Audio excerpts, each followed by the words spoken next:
Ah, tá. Tá, agora começou a gravar. Tá me ouvindo direitinho? Sim. Bom, vamos começar então o nosso bate-papo com o professor Marcos Nobre.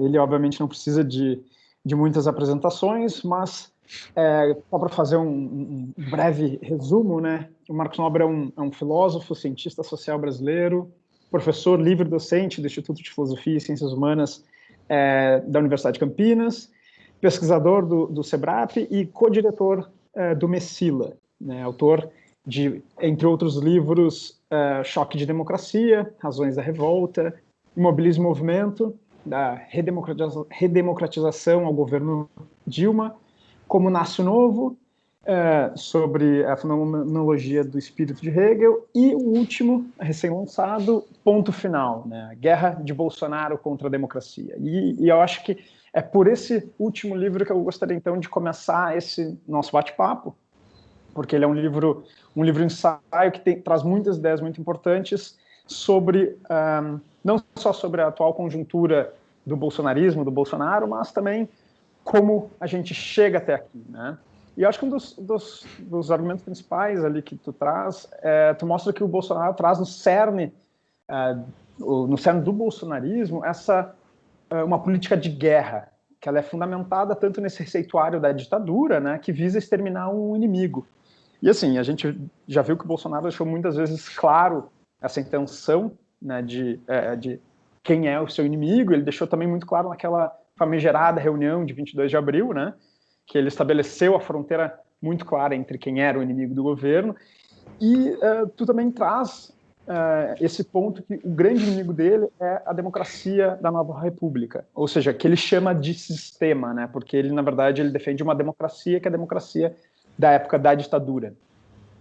E, ao mesmo tempo, tu vai argumentar que o Bolsonaro ele é um parasita político, né? Então, essas duas facetas do Bolsonaro trazem um paradoxo de governabilidade. Porque, por um lado, a gente vai ter essa luta contra o sistema, do que ele invariavelmente faz parte, mas a gente vai ter também a necessidade que esse sistema funcione para que ele possa lutar contra esse sistema existente. Então, eu gostaria que tu elaborasse um pouquinho sobre essa síntese e sobre como funciona essa política de guerra e o parasitismo do Bolsonaro, e também, na tua opinião, qual seria o ponto limite entre a disfuncionalidade do sistema, né, dos serviços públicos, e o proveito que o governo pode fazer disso?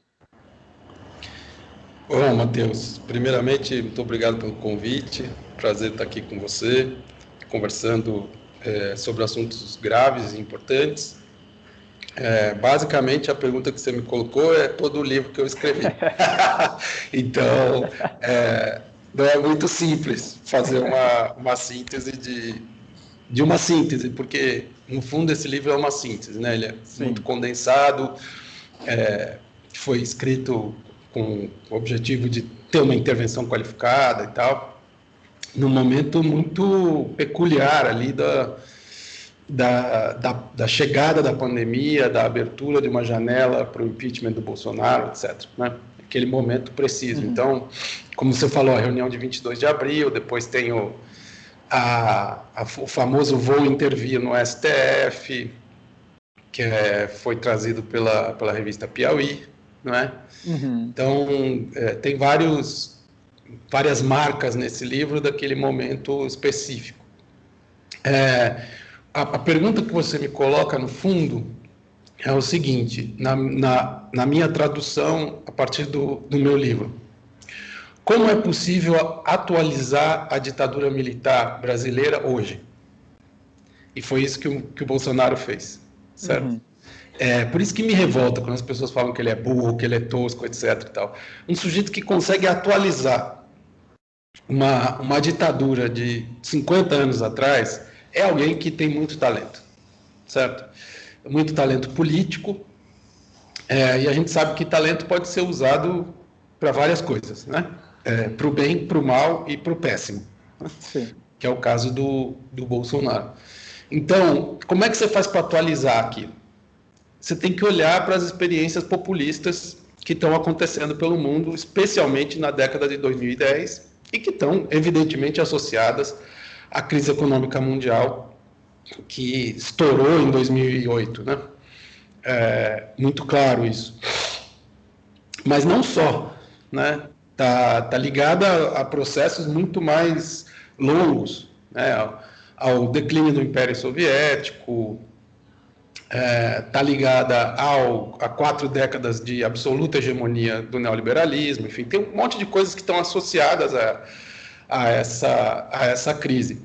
Então, como é que nesse ambiente você atualiza a ditadura militar? Então, a primeira coisa, Bolsonaro olhando para as experiências internacionais, especialmente dos populismos autoritários, né? Porque existem populismos que são populismos que querem aprofundar a democracia, ou que se dizem populistas, né? Eu acho que o adjetivo não cabe bem, mas cada um faz a autodeclaração que quiser. Então, se a gente olhar para a década de 2010, o Bolsonaro estava pensando o seguinte: bom, como é que eu faço para atualizar o autoritarismo brasileiro? Primeiro, não vai ser por golpe, tá? Então, não vai ser convencendo as Forças Armadas de que é necessário dar um golpe que eu vou conseguir instaurar o novo autoritarismo brasileiro. Se não é por golpe, é por eleição.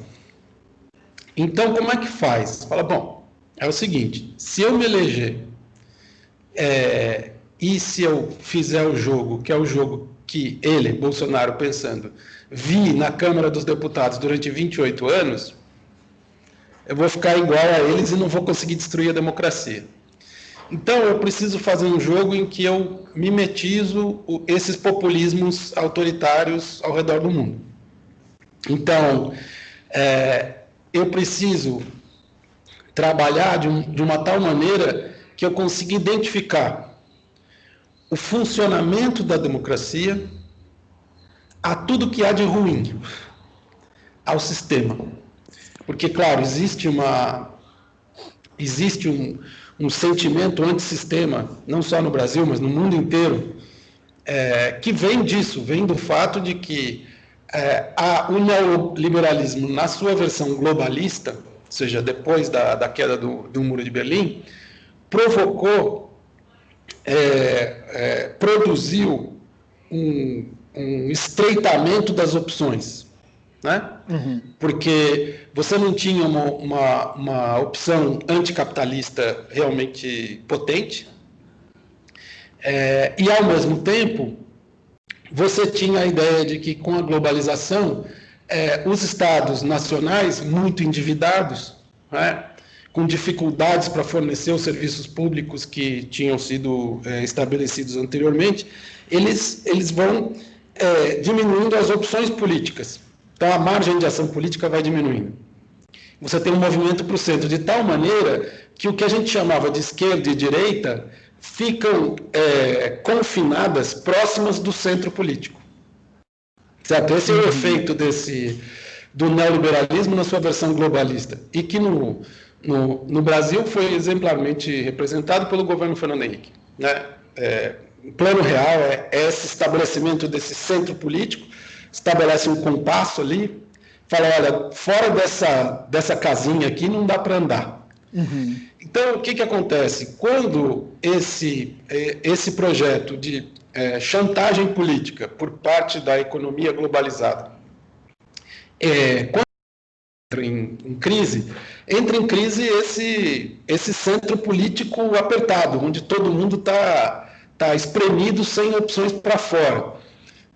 E aí, nesse momento, que surge a ideia de que existe que a culpa é do establishment, que a culpa é desse, ou seja, que a divisão entre esquerda e direita é tudo conversa fiada, que é só um teatro, uhum, que os partidos realizam e que, no fundo, eles estão todos de acordo, que é o que o ministro Paulo Guedes chamou de período social-democrata brasileiro, que seria o período PT-PSDB, que, no fundo, não mudaria muita coisa entre PT e PSDB.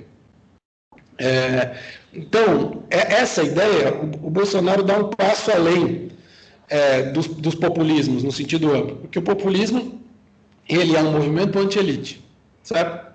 Sim. Então, você identifica a elite com o establishment e você fala, então, bom, nós precisamos derrubar a elite.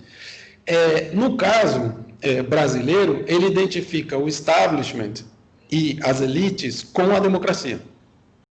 Então, para ele, a Constituição de 88 é que está na origem de todos os nossos males. E, portanto, é ela que é o grande adversário e todo mundo que apoia essa Constituição. Então, você tem uma situação que é uma situação inteiramente nova. Porque você tem alguém que quer destruir a democracia em nome da democracia. Né? Primeiro, porque ele é eleito, e segundo, porque o que ele está propondo é uma democracia tutelada no estilo da democracia militar, certo? Do regime militar de 64. Então, você ataca a democracia em nome da democracia. Ou seja, que você é mais democrático que os outros porque você é contra a democracia das elites, do establishment e tal. E essa confusão é peculiarmente brasileira. Você confundir o establishment com a própria democracia, tal como a gente entendeu nesse período de redemocratização. Claro que tem semelhanças com a Hungria, tem semelhanças com a Polônia, tem semelhanças aí. Mas, no caso, nem na Hungria nem na Polônia, você não tem um ex-militar, né, que se revoltou desde o início contra a redemocratização, né, sendo o vetor desse projeto, e muito mais levando as Forças Armadas para o governo, né, parte delas para o governo. Então, isso é uma parte, vamos dizer, da resposta à pergunta longa que você me colocou.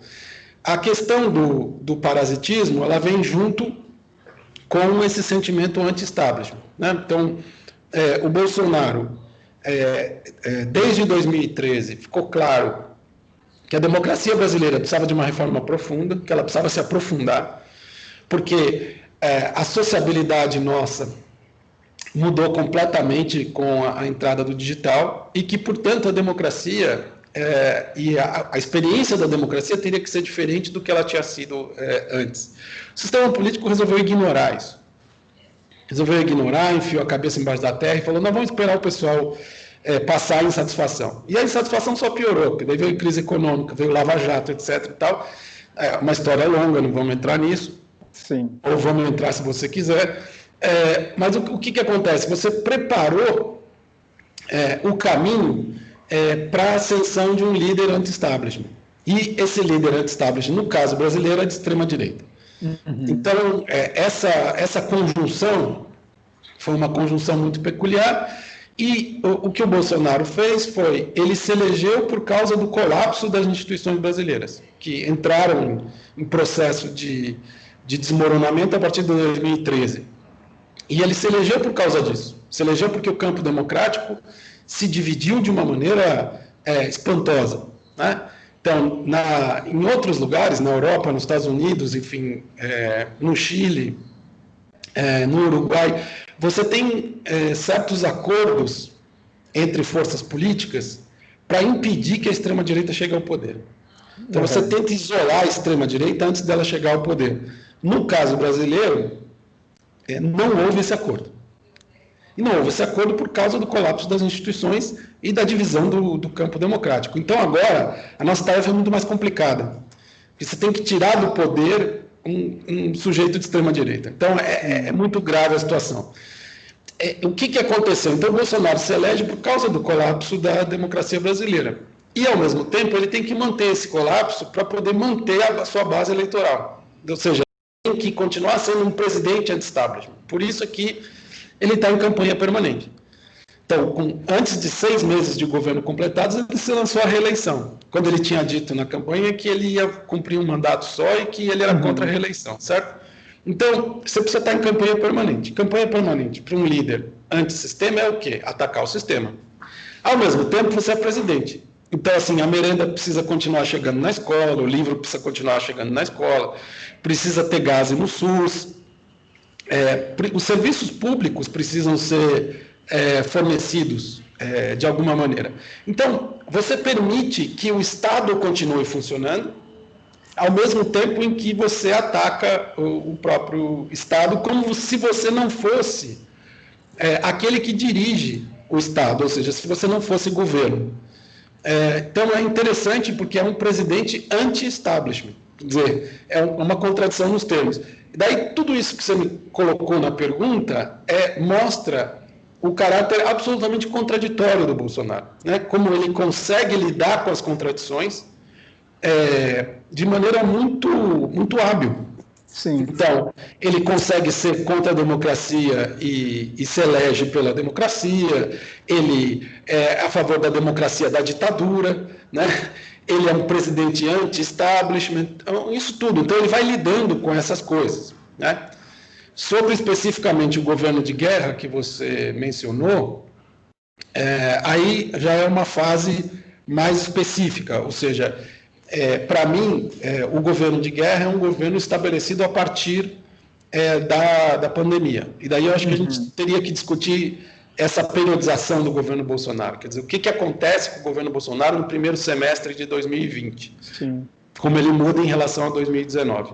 Porque me parece também uma característica muito central do Bolsonaro e do bolsonarismo, se a gente for usar esse termo para, né, dar a nomenclatura, essa prática política do Bolsonaro, que sempre foi muito conectada à ideia de constante antagonismo, né, de estar sempre antagonizando com ou inimigos imaginados ou inimigos reais, né, desde o começo está colocando ou é a esquerda ou é o sistema, então como se ele estivesse sempre multiplicando os seus inimigos, e aí tu fala muito da ideia do método político do caos, né, que ele é um político que tu fala, ele vem do colapso, mas ele usa o caos como esse método de ação, né? Então, como é que tu vê esse desenvolvimento dessa ação, dessa prática política do Bolsonaro se desenvolver enfim, vamos pegar o mandato dele, né? Não vamos mais antes disso, porque até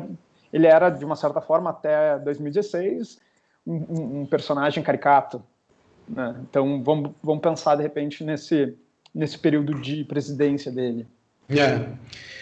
Todo líder autoritário, ele se apresenta de saída como caricato, como bufão, como palhaço, para dizer, no fundo, que ele é inofensivo. Se tem alguma coisa que um líder autoritário não é inofensivo. Se esse sujeito tiver a oportunidade, ele destrói tudo que tiver na frente dele. Então, isso é uma característica. Então, as pessoas chamarem o Bolsonaro de burro, de louco, etc., é tudo que ele quer. Né? Porque despolitiza. Sim. Despolitiza, mostra que ele está sempre acuado, porque o líder autoritário tem isso também. Como ele é antissistema, ele sempre quer dar a impressão para a gente de que ele está nas cordas, de que ele está enfraquecido, e a gente acredita. Sim. O posicionamento isso que é extraordinário. Funciona muito bem para eles, né? Como? O posicionamento de vítima, né? A vitimização funciona muito, né? Isso. Então, porque isso daí aciona a base dele. Ativa a base. E eu acho que isso é importante a gente discutir. O que é a base do bolsonarismo? Veja, esse termo é muito genérico, né? Bolsonarismo. Eu teria que fazer algumas precisões conceituais sobre ele. Eu diria o seguinte, para começar, é claro que uma ditadura militar e uma tradição autoritária brasileira, que é muito longa, mas uma ditadura militar, durante todo o século XX, XIX, escravidão, etc., você tem uma base autoritária na sociedade muito importante. E essa base não desaparece simplesmente porque agora todo mundo virou democrata, certo? Ela continua lá. Mas ela estava dispersa desde a redemocratização. Então não tinha um polo aglutinador, de fato.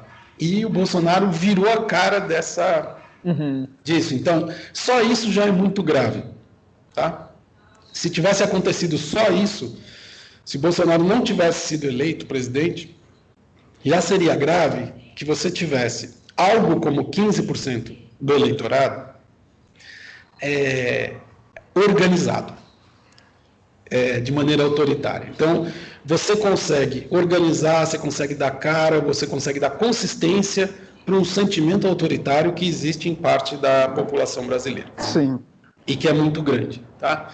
A outra coisa, em relação a isso, é o seguinte: além desses, digamos, 15%, é difícil a gente medir exatamente, mas é mais ou menos por aí a conta, já é muita gente. A essa muita gente, o Bolsonaro somou como base de apoio mais ou menos constante dele algo em torno de 18% do eleitorado que não fazem parte desse núcleo duro autoritário. Ou seja, o que eu poderia chamar de bolsonarismo light ou alguma coisa assim, né? Tem o bolsonarismo heavy, porque a expressão heavy é quando se usa nas pesquisas para você demarcar o núcleo duro de uma determinada posição, né? Então, o bolsonarismo heavy seria esses 15%, e você teria mais 18%, que seria o bolsonarismo light. Uhum. E se a gente for olhar as pesquisas, desde que elas começaram a ser divulgadas em março de 2019, a gente vai ver, então, que o Bolsonaro tem uma queda rápida para um terço de apoio em março, e que esse um terço de apoio se mantém mais ou menos constante até a chegada da pandemia. O Brasil, quando esse apoio começa a cair, a rejeição começa a subir, e depois uma volta, né? Não sabemos ainda onde vai estabilizar isso, ainda é muito cedo para dizer, mas, de qualquer maneira, ele continua oscilando por volta de um terço de apoio. E isso fez com que o país ficasse dividido em 3 terços, aproximadamente. Né? Não é exatamente 3 terços, mas um terço de apoio, um terço de rejeição e um terço de nem apoio nem rejeição. O eleitorado que eu chamo de nem. Né?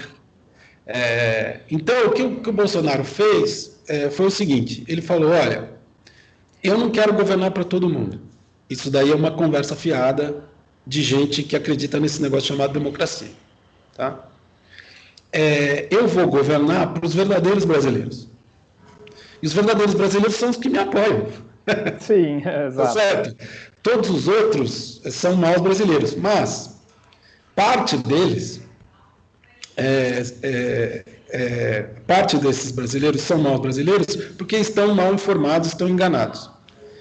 Eles se tornarão bons brasileiros quando for implantado definitivamente o autoritarismo bolsonarista no país, tá certo?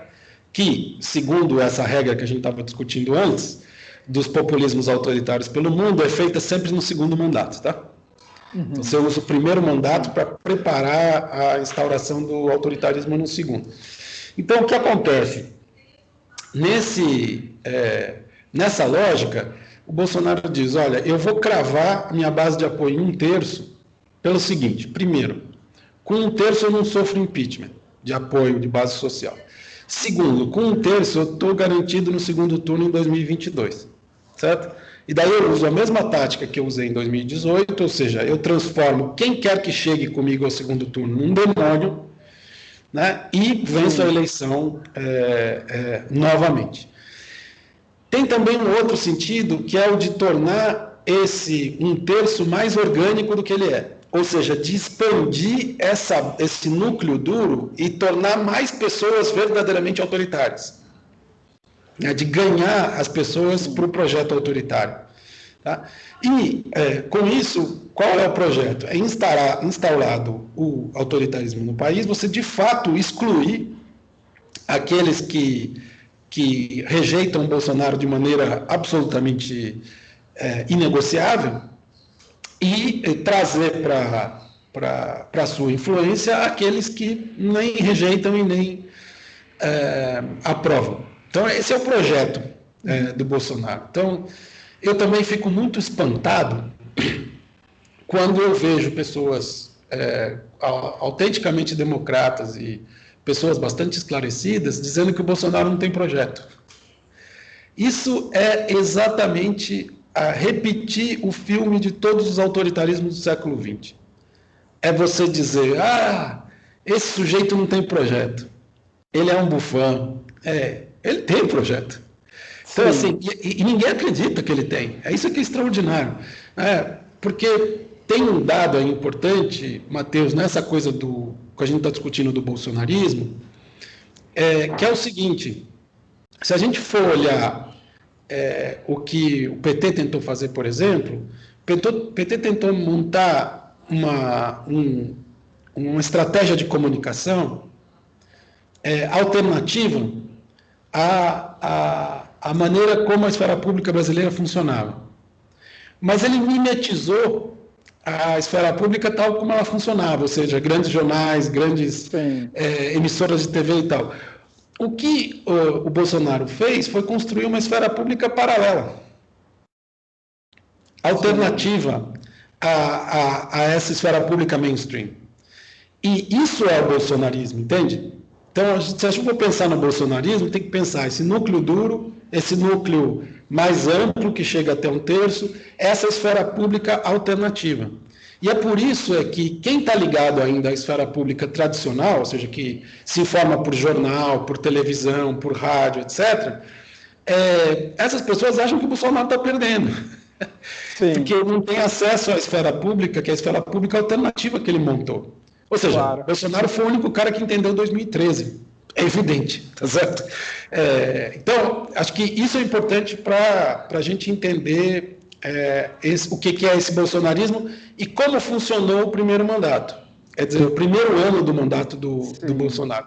Ou seja, eu tenho, então, eu miro em 1/3, eu só ajo nos assuntos que dizem respeito a esse 1/3, e quando esse 1/3 é afetado, eu veto. Quando esse terço pede que eu faça uma coisa diferente, eu faço, tá certo? Então, assim, ele obedece a esse 1/3 e dirige esse 1/3, e ele deixa o resto para os políticos. Sim. Ele deixa o resto para quem quiser tocar. Então, ele sequer se preocupou com o Fundeb, por exemplo. Né? Imagina, uma coisa tão elementar, tão fundamental para a gente, ele não se preocupa com isso, porque isso não diz respeito à base dele. Agora, e ele fala, ele diz, bom, isso eu deixo para os políticos também, por quê? Porque ele tira a responsabilidade dele disso, quando ele faz esse negócio. Então, o que o Bolsonaro faz? Ele não arbitra, ele veta. Ele não arbitra conflito, ele deixa o conflito rolar. Se esse conflito afetar essa base de 1/3, ele veta. Tá? Então, foi assim que funcionou durante o primeiro ano de governo dele, antes de chegada da pandemia. Então, ele é parasita, porque ele deixa as coisas rolarem, e quando essa base dele se revolta contra alguma medida, ele vai lá e veta, e, ao mesmo tempo, ele critica o tempo todo o próprio governo dele, como sendo incapaz de fazer as coisas, etc. E tal. E, com isso, ele vai mantendo esse projeto, até a chegada da pandemia, que muda um pouco a lógica de funcionamento. E é interessante porque ele, ao fazer isso, como tu disse, né, ele acha o seu bode expiatório para todos os problemas, e de uma certa forma a própria pandemia, acho que meio que deixa isso evidente nas pesquisas. As últimas pesquisas mostram ele ganhando popularidade ou mantendo popularidade por N razões, né, e a culpa, tipo, talvez do péssimo planejamento ou da falta de coordenação nacional para enfrentar a pandemia, não vai para o governo, recai nos governadores muitas vezes. Né? Até agora, domingo, estava um protesto na Paulista, nesse domingo que passou, 3 caminhões de som lutando, né, tipo, protestando contra o Dória, a vacina, né, que não querem, contra o SUS, inclusive, algo assim super... E é uma mensagem que, de fato, eu acho que circula muito nessa esfera pública alternativa que se criou. Eu acho que esse é um ponto muito que me fascina muito no teu livro, porque é algo que, de uma certa forma, não só o Bolsonaro, mas outros populistas autoritários, até mesmo como Trump, eles entendem a lógica das redes sociais e conseguem subverter ou ultrapassar o gatekeeper dos grandes sistemas de comunicação, aliás, dos tradicionais, e falam essa linguagem muito mais próxima do passional, né? Usando diversas técnicas, seja fake news, mentiras ou distorcer a informação, mas falam diretamente com a população. Então, assim, muito do que a gente vê hoje, ou a gente se pergunta, né, poxa, como é que a gente consegue conversar com essa população? Me parece muito que para talvez conversar com esse 1/3 que está nessa esfera pública alternativa, para conversar com ele passa por uma desestruturação dessa cadeia de comunicacional que o Bolsonaro desenvolveu. Mas aí eu fico pensando, até que ponto existe uma possibilidade de fato de desestruturação disso e estabelecer o diálogo no momento que parece que o antagonismo desse 1/3 com os demais está quase, tipo, o abismo que separa parece quase intransponível, né? Tu fala muito em coalizão, né? Em talvez uma aliança democrática progressista, mas será que há possibilidade de fazer essa coalizão sem incluir esse 1/3 bolsonarista? Então, Matheus, olha, essa pergunta é crucial pelo seguinte, crucial do ponto de vista da ação. Sim. A gente, primeiro, teria que ter todo mundo convencido disso que você acabou de falar. Ou seja, eu vejo uma distância muito grande entre as pessoas dizerem que a situação é muito grave e agirem de acordo com essa afirmação que fazem. Porque, veja, se a situação é muito grave, isso exige um tipo de ação da nossa parte que é uma ação à altura dessa gravidade. Então, você diz, como é que é possível isolar o Bolsonaro, porque é disso que se trata, no mundo inteiro, de isolar a extrema-direita, sem falar com essa parte da base de apoio bolsonarista que não é fanática, certo? Eu acho impossível. Eu acho que tem que falar com essa base, ou seja, isolar o Bolsonaro significa reduzi-lo ao mínimo, e o mínimo é enorme, se essas pesquisas estiverem certas, é 15% da população adulta brasileira, é muita gente. É muita gente. Então, esse esforço precisa primeiro ter clareza por parte da sociedade e das forças políticas organizadas de que é necessário fazer esse movimento. E isso não vi ainda acontecer. Sim. Tá certo? Não vi ainda acontecer e acho gravíssimo que não tenha acontecido até agora. Sinceramente. Então, estamos conversando aqui, a gente espera que isso sirva para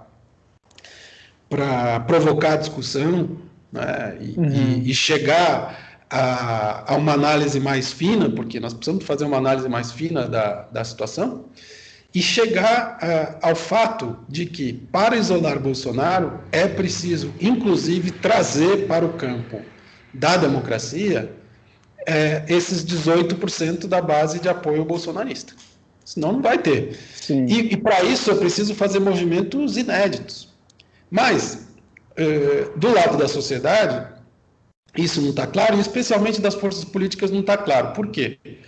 Porque todo mundo acha que o Bolsonaro é o candidato ideal a ser batido em 2022. No fundo é isso. Tá? Então, todo mundo acha que o Bolsonaro é a Marine Le Pen na França. Entendeu?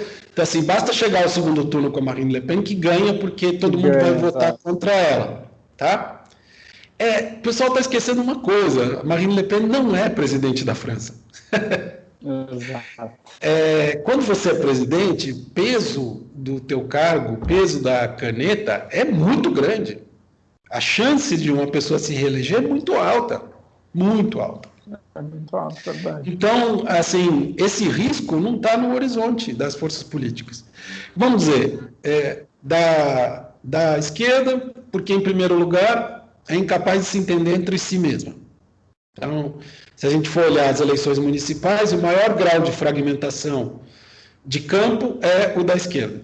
Até a centro-direita democrática, que a gente ainda pode chamar de democrática, MDB, DEM e PSDB, estão jogando juntos. Sabe? Fizeram uma articulação nacional para se apoiar em lugares diferentes. Tá? Não aconteceu isso na esquerda. E, ainda por cima, é o seguinte, no lado dos dois lados, dos dois campos democráticos, a coisa está muito fragmentada. Então, o Bolsonaro não destruiu só a esquerda, ele destruiu também a direita. Então, tem fragmentação dos dois lados. Do lado da direita tem um grau de organização maior, eu acho, nessa eleição municipal, do que do lado da esquerda. Por quê? Do lado da esquerda todo mundo quer virar o PT. Esse é o problema. a direita consegue fazer acordos mais instáveis, sabe? Eu acho, na história brasileira, mais instáveis, em que você não tenha um partido que seja um partido que realmente manda, que determina, que é hegemônico, etc. Né? Como foi o caso do PT. Porque a gente não pode dizer que o PSDB foi hegemônico durante o período da República do Real, que acabou em 2013. Tá? A gente não pode dizer isso. Dizer, o PSDB era importante, mas ele não era hegemônico no sentido que o PT foi hegemônico. Sim. E na esquerda todo mundo quer ser o PT e não quer fazer um acordo que é um acordo do tipo que a direita fez tradicionalmente, que é assim, olha, nós somos mais ou menos do mesmo tamanho, vamos fazer uma coisa colegiada, sem que tenha hegemonia de uma força, entendeu? A gente não consegue fazer isso. E o Bolsonaro se aproveita disso, ele se aproveita do fato de que ele já trouxe parte da direita para ele, tá? Podemos falar sobre isso depois. Ele trouxe a parte da direita, que é uma parte do centrão, não é inteira, e a outra parte da direita, que é esse núcleo que eu estou chamando de DEM, PSDB e MDB, ou partes desse núcleo, mas partes importantes, também está espremido. Porque eles não sabem se eles vão conseguir sobreviver se o Bolsonaro continuar levando gente. Tá certo? E do lado da esquerda, essa guerra para ser hegemônico. Então, é um cenário perfeito para o Bolsonaro, porque é um cenário de divisão e de fragmentação, que foi o que levou à eleição dele e é o que pode levar à reeleição dele. Então, você diz, bom, claro que a consequência a tirar, quando você vê uma situação dessa, quando você faz uma análise dessa, o único jeito de que o Bolsonaro certamente não poderá ser eleito é se tiver um processo amplo de afastamento do Bolsonaro. E para isso você precisa ter uma aliança do tamanho daquela que, por exemplo, levou ao afastamento do Collor em 92. Tá? Não vai ser tão grande, porque a base bolsonarista dura é importante. Mas você precisaria ter isso. E para isso, não é só o Bolsonaro perder popularidade. Você precisa ativamente buscar que ele perca popularidade. Para isso, você precisa de uma ampla coalizão de forças sociais e de forças políticas. E declarar claramente, olha, a democracia brasileira está em estado de emergência. Nós estamos em estado de emergência democrática. Então, em estado de emergência democrática, é frente ampla. Certo? Frente ampla não significa que agora todo mundo vai se abraçar e dizer, olha, nós somos amigos, todos somos a favor da democracia. De jeito nenhum. Frente ampla é uma coisa que é negociada de maneira dura. Sim, então a esquerda tem que virar para a direita democrática e falar, olha, isso aí que vocês fizeram nos últimos anos, isso aí não se admite. Vocês não podem fazer de novo, tá certo? Isso aí tá errado, tá certo? Não pode contestar resultado de eleição, tá certo? Para não falar de tudo que veio depois. Então, é um acordo duro, negociado, e uma frente ampla em defesa da democracia, ela não significa que as pessoas deixam de ter cada uma a sua bandeira. Você põe a faixa lá, democracia, e atrás cada um defende a sua pauta e a sua maneira, mas tem uma coisa em comum, entendeu? É isso que eu acho. Eu não sei se a gente vai conseguir criar na sociedade o sentimento de emergência em que a gente está. E se isso não for criado, nós não vamos escapar do autoritarismo. Então, assim, é o que eu falo para as pessoas de uma maneira extrema. Eu digo, olha, se não tiver frente ampla, prepare o exílio a partir de 2023. Porque o Bolsonaro já disse que ele vai eliminar fisicamente todos os opositores. Ele já deixou isso claro no último discurso de campanha de 2018. Falou isso.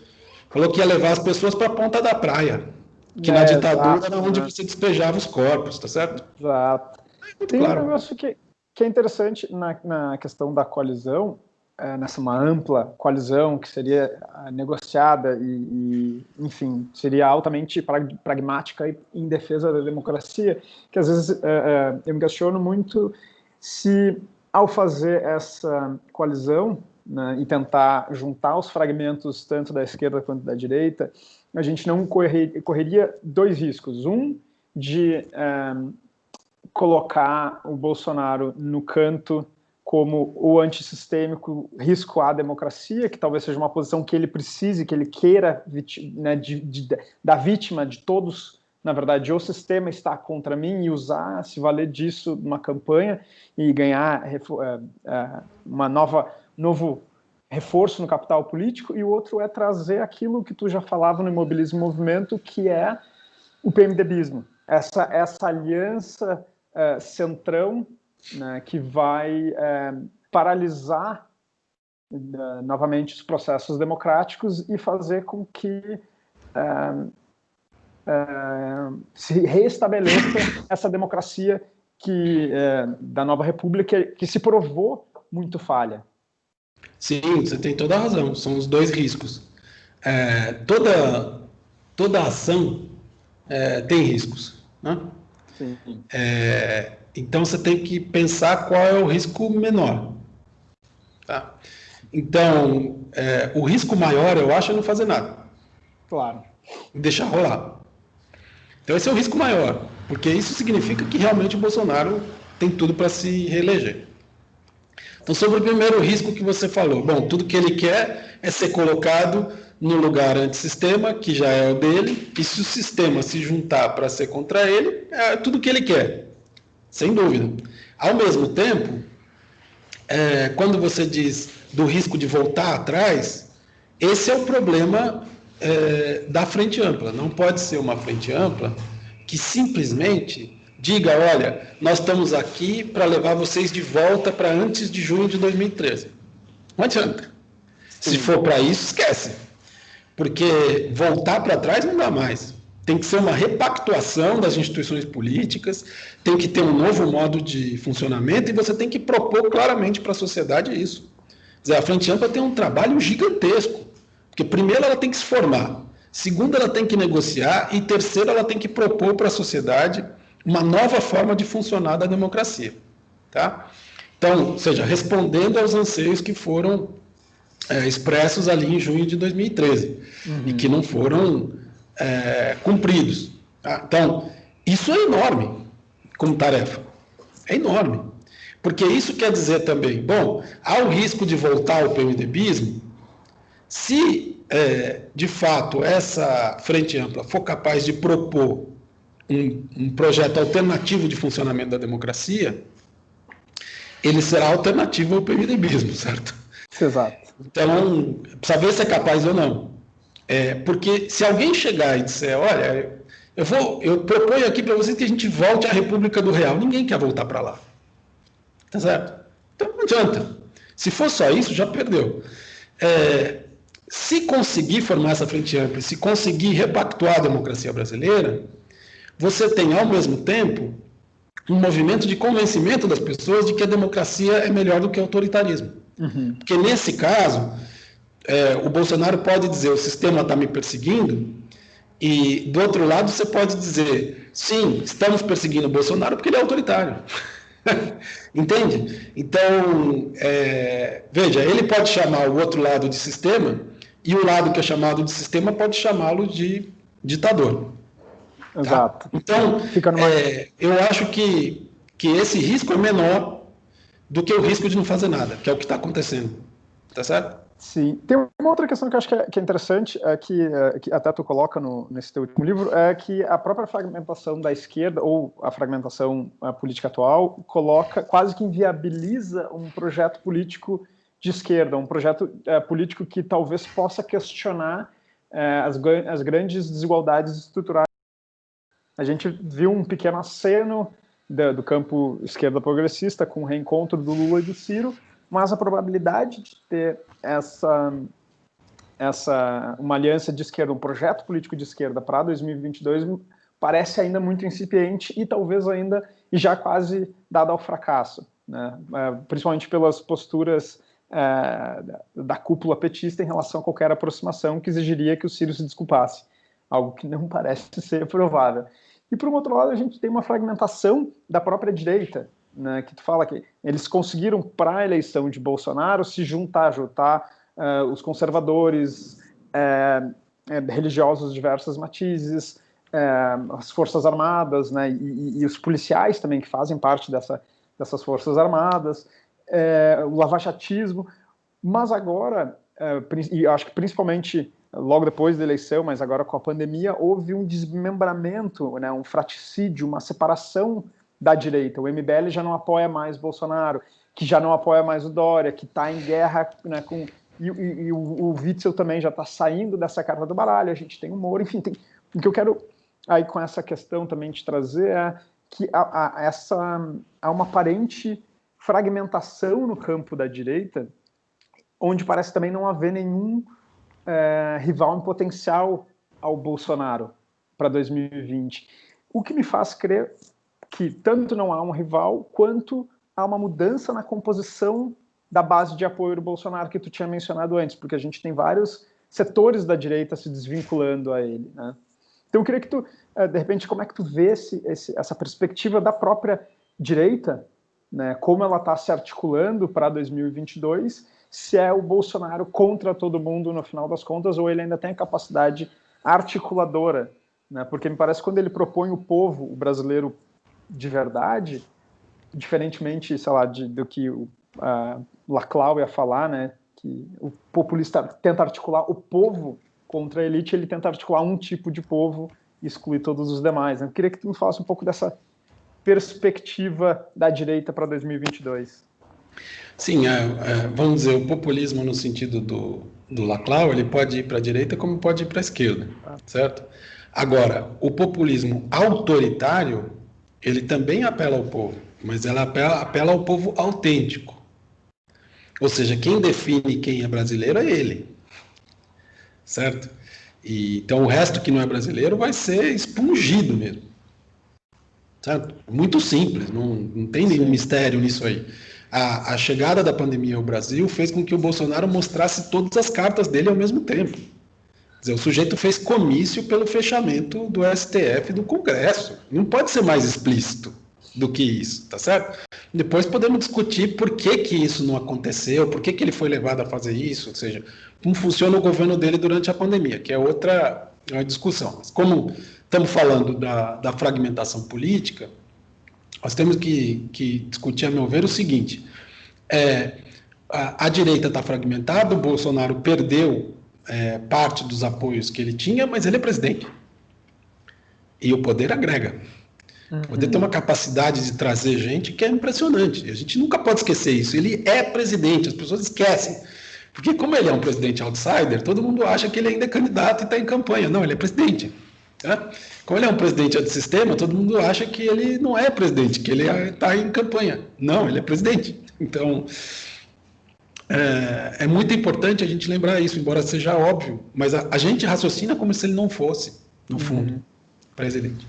Então, vamos ver o que está acontecendo. Especificamente, quando você mencionou o caso do encontro do Ciro com Lula, note que esse encontro só aconteceu depois de já iniciada a campanha para as eleições municipais. Não antes. Por quê? Por que isso acontece agora? Porque, no fundo, todo mundo está esperando o resultado. Todo mundo, o que eu quero dizer, é nos partidos, tá? Não na sociedade, mas nos partidos está todo mundo esperando o resultado das eleições municipais para contar os seus fuzis. Tá certo? Para poder saber quanta munição e quantas armas você tem para poder começar o processo eleitoral de 22. Tá? Desculpe.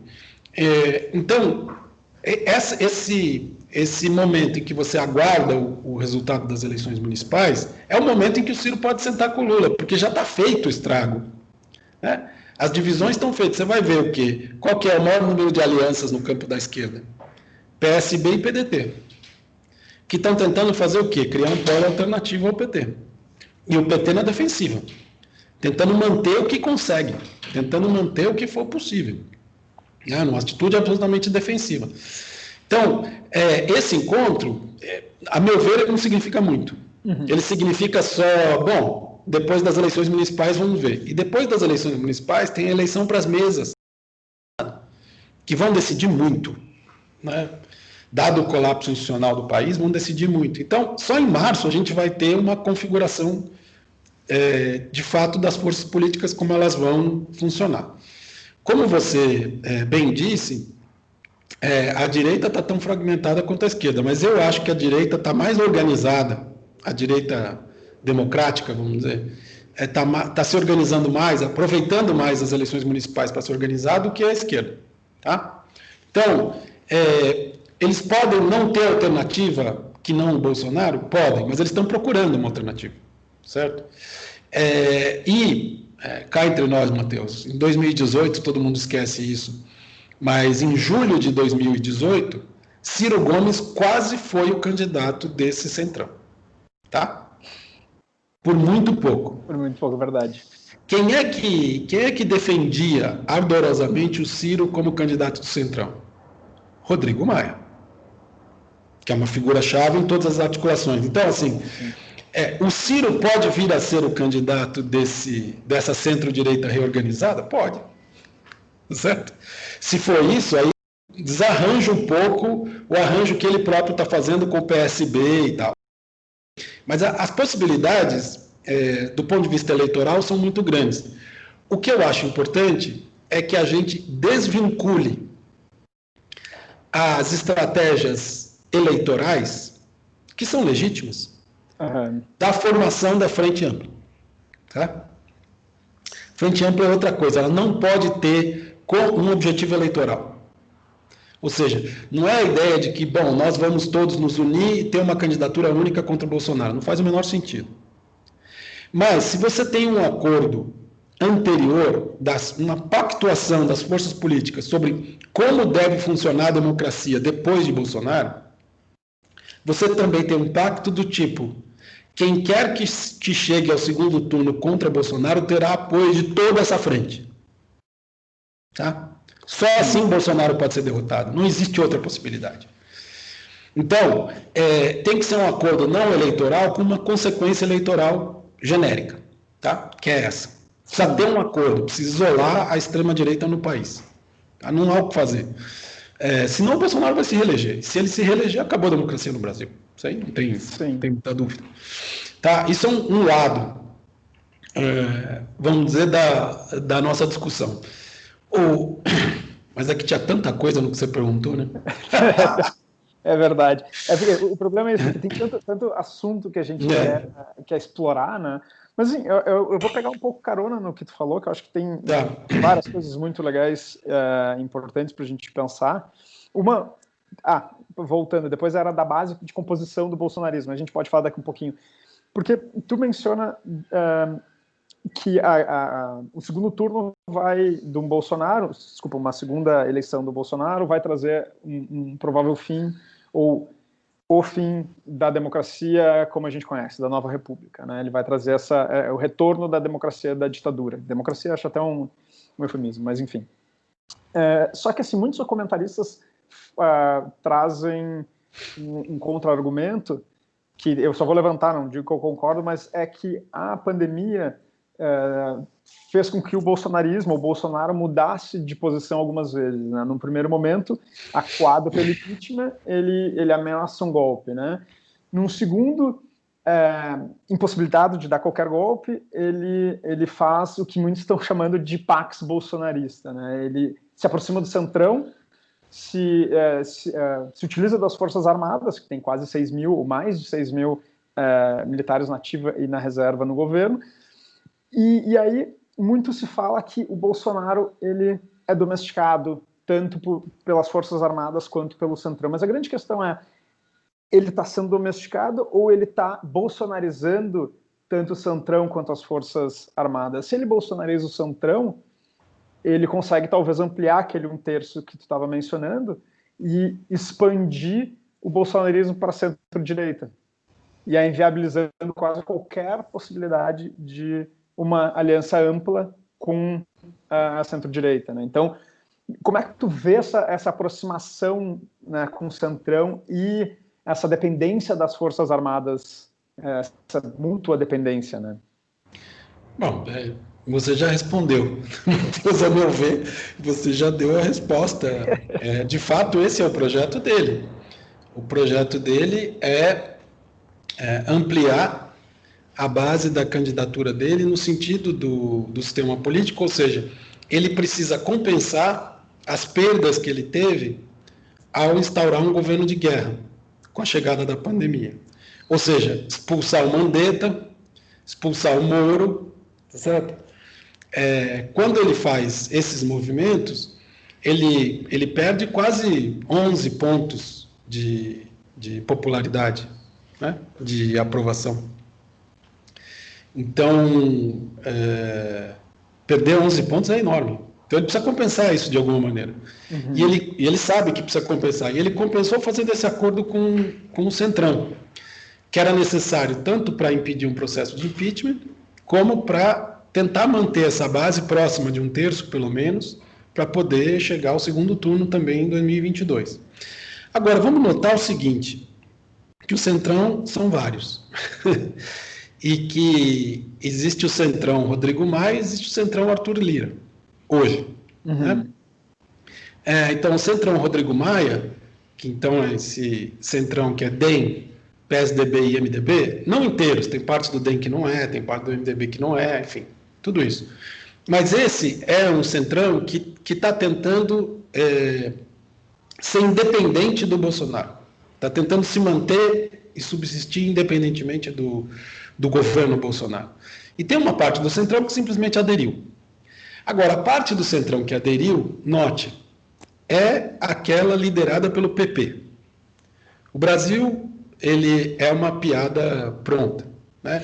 Você chamar de Partido Progressista, o partido que é herdeiro do partido que sustentou a ditadura militar, ou seja, a Arena, Aliança Renovadora Nacional, é o que é hoje o PP, sim, o Partido Progressista.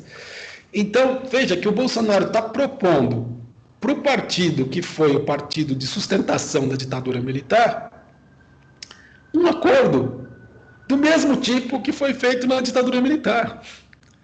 Então, é simplesmente ele chamando essa parte do sistema político para dizer, olha, vamos voltar às nossas origens.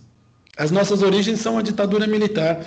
Vocês vai continuar tendo o Congresso funcionando, vocês vão continuar tendo base eleitoral, vocês vão continuar tendo ministério, né? Vocês vão continuar tendo cargo, tudo.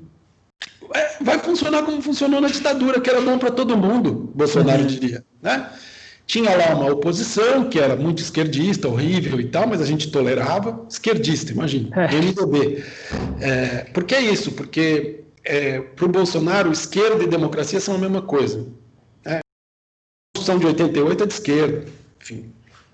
E é importante a gente entender como o Bolsonaro raciocina politicamente, senão a gente não vai conseguir entender nada.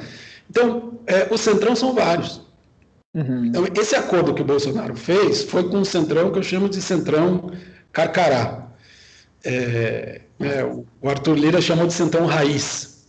E a raiz é a ditadura. Essa que é a raiz desse centrão.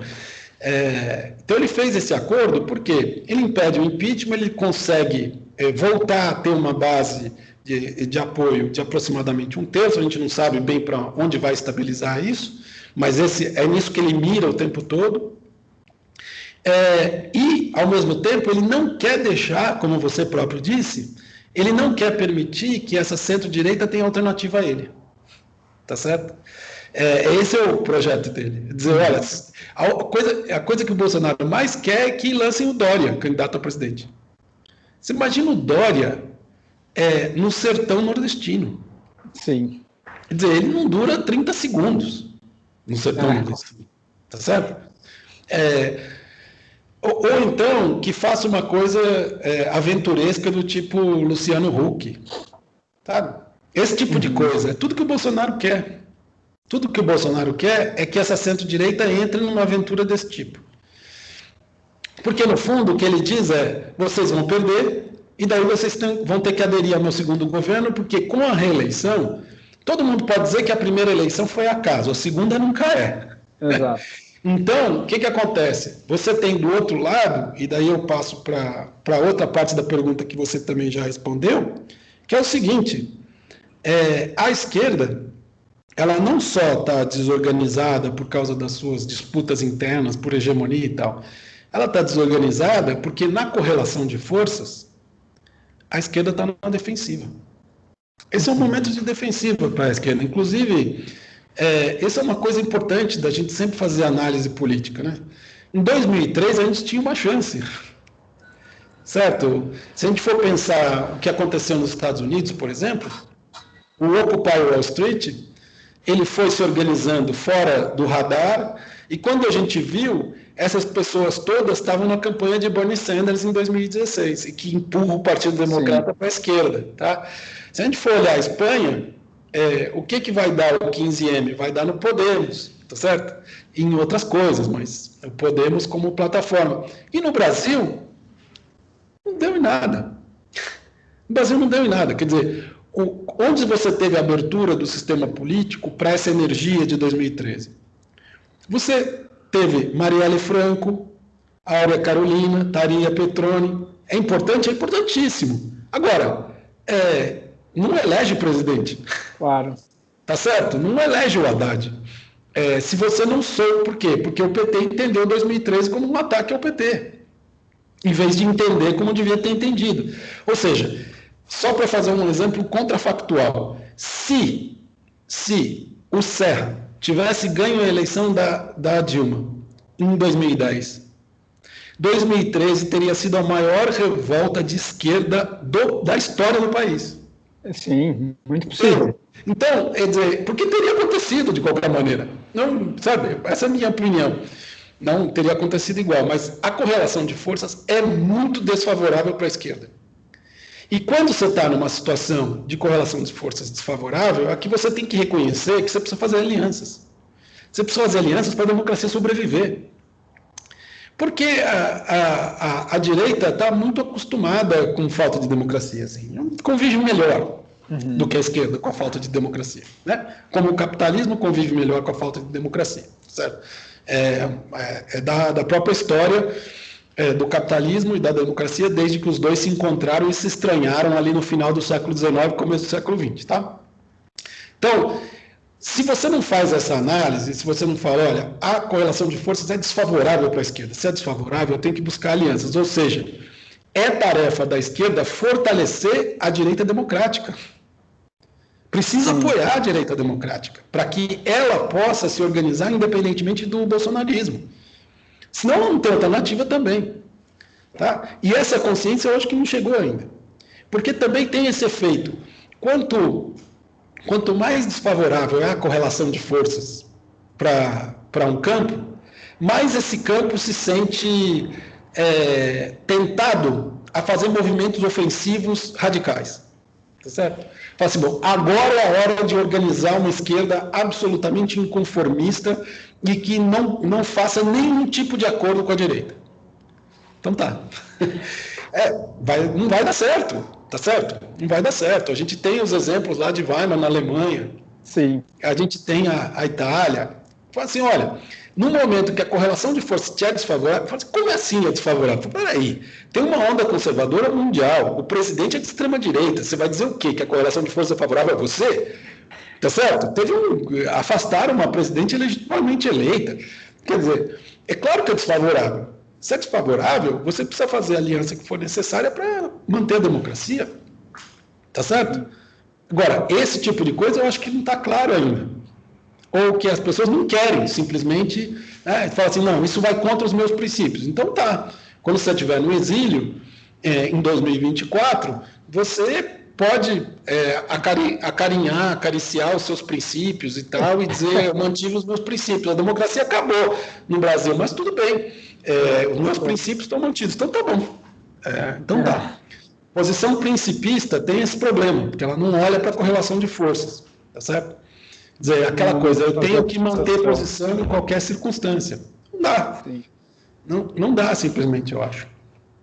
Tu fala muito de 2013, né? 2013, enfim, eu concordo muito contigo. Eu acho que é um desses acontecimentos, um ponto de inflexão na história política brasileira, principalmente na recente, né? Porque ela quebra com uma cultura política da qual tu dá o nome de PMDBismo, mas ela acaba trazendo, ela mexe muito no tabuleiro político nacional, afeta muito o PT, que não sabe fazer leitura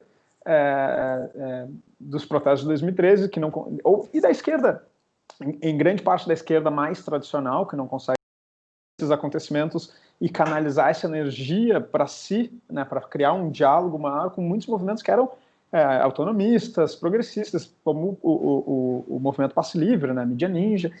E muito dessa massa que vai para a rua é uma massa que está se politizando naquele momento na rua, né, que entende a rua como o local de disputa política por essência, e que eles não necessariamente são de esquerda ou direita, depois que o protesto já fica de massa, mas essa energia política, dessa politização que acontece em 2013, é muito bem canalizada para 2014, 15, 16, né? E aí a gente vê nascer o MBL, né? E, então, assim, eu fico pensando muito como é que tu vê essa ruptura de cultura política e como é que essa energia ela é de fato capturada, né? Porque parece que inicia uma nova fase que a gente só vai perceber essa nova fase, ou talvez essa nova cultura com o bolsonarismo. Veja, olha, Matheus, isso é importante pelo seguinte: essa energia social que estava solta nas ruas, né, em junho de 2013, ela não foi canalizada em termos institucionais. Uhum. Entende? A organização que acontece é uma organização que acontece à margem das instituições. Então, por exemplo, o lavajatismo, ele se organiza em polos digitais, mais ou menos difusos e tal, que vão se organizando pouco a pouco fora das instituições. O MBL se organiza fora das instituições, tá certo? Você tem muitas organizações, muitos polos, que eu chamo de polos aglutinadores, que são extra-institucionais. A energia que vai para dentro das instituições é muito pequena, porque as instituições são incapazes de se abrir para essa energia, especialmente o sistema político. Especialmente o sistema político. Então, vamos tentar pensar o que aconteceu de 2013 para 2014. Daí você fala, bom, peraí, em 2013 estava todo mundo na mesma rua, ninguém sabia direito se era de direita, se era de esquerda, enfim, basta olhar as pesquisas, as pessoas não têm esse tipo de identificação, ou não tinham em 2000, a maioria. Aí vem a eleição de 2014, e a eleição de 2014 diz o seguinte: olha, você precisa sair do meio da rua, porque junho de 2013 acabou, e na rua passa carro. Então você tem que ir para a calçada, e você tem que escolher a calçada da esquerda ou a calçada da direita. Tá? As pessoas escolheram. E assim, por um breve momento, dava a impressão de que aquela energia tinha sido reorganizada de alguma maneira, nas candidaturas de Dilma Rousseff e de Aécio Neves, certo? Aí o que acontece? Imediatamente depois da reeleição de Dilma Rousseff, ela declara que a calçada da esquerda entrou em obras por tempo indeterminado. Ou seja, ela pratica o pior estelionato eleitoral possível. Aí o que acontece? Quem for para a calçada da esquerda tem duas possibilidades: ou ficar parado, ou então ir para o meio da rua e ser atropelado, que aconteceu com muitos de nós, certo? Ou passar para a calçada da direita. Entendeu? Foi esse curto-circuito que aconteceu ali no começo de 2015 que eu acho que destruiu de vez a possibilidade de você canalizar essa energia. E o que aconteceu no caso específico do Bolsonaro foi: ele disse, essa revolta que vocês têm é uma revolta contra a esquerda. Ele canalizou isso. Sim. Entendeu? Ele canalizou, a política é tudo teatro, etc. E tal. Então, essas pessoas que não eram nem de direita nem de esquerda, mas que tinham esse sentimento de revolta contra o sistema, elas encontraram apenas em Bolsonaro, uma parte delas, a resposta. Ou seja, direção política. Os partidos políticos no Brasil perderam a capacidade de propor rumos para as pessoas. Esse é o fato. Ali em junho de 2013, ninguém propôs rumo para ninguém, a não ser o bolsonarismo, o lavajatismo e esse tipo de liberalismo, vamos dizer, MBL. Tá? Uhum. E são organizações extra-institucionais. Dentro das instituições, ninguém deu rumo para as pessoas. Você imagine a Dilma Rousseff, presidente, aparecer e dizer: vamos fazer uma nova constituinte. A constituinte da reforma política. Você fala: meu Deus do céu! Ela não entendeu absolutamente nada do que aconteceu. Absolutamente nada. Tá certo? A primeira coisa que Dilma Rousseff fez foi abraçar o Temer em público, em junho de 2013, para dizer: nossa aliança é sólida e jamais se desmanchará. Não entendeu nada. Quer dizer, era ali a chance que tinha, histórica, que teve o PT, de dirigir aquela energia. De dizer assim: agora nós vamos mudar isso aqui radicalmente. Nós vamos mudar radicalmente. Não importa se a gente vai perder a próxima eleição, se não vai, pouco importa. Nós vamos mudar isso aqui radicalmente. Perdeu essa chance histórica. E aí, Dilma faz o diabo para ganhar a eleição de 2014, como ela própria disse, e uma vitória de pirro. Porque daí destrói o partido com a sua vitória. Destrói não só o partido, o PT, como destrói uma certa capacidade da esquerda de canalizar os anseios da população. Sim. E daí, a partir desse momento, a esquerda entra em modo defensivo. Essa que foi o caminho que nos trouxe de 2013 até 2018, tá certo? E que deu nessa tragédia que deu. E o nosso judiciário, ele sempre foi muito ativo, né? O ativismo político do judiciário brasileiro, principalmente, enfim, sempre teve, a gente tem muitos exemplos, mas principalmente a partir de 2013, ou após o impeachment, né, a gente tem, acho que não necessariamente após o impeachment, mas até antes, né, enfim, aí a gente tem a Lava Jato, que é um caso específico, mas agora, nos últimos momentos, com o Bolsonaro, a gente vê uma tensão muito grande entre o STF e o Executivo, né? Então, a gente começa a se questionar até que ponto essa interferência entre poderes não é sintomática de uma crise mais profunda da própria democracia representativa que a gente está, e se ela não abre espaço para um outro tipo de ativismo, que é um ativismo bolsonarista antissistêmico, né? Então, eu queria que tu, de repente, se tu quisesse elaborar um pouco esse papel do STF nessa conjuntura política toda, ou do judiciário como uma forma um pouco mais ampla. Você piorou ainda a minha situação. Já estava difícil, quando você falou o judiciário de maneira mais ampla, piorou muito. Que eu acho que tem... o STF, não tem... a gente...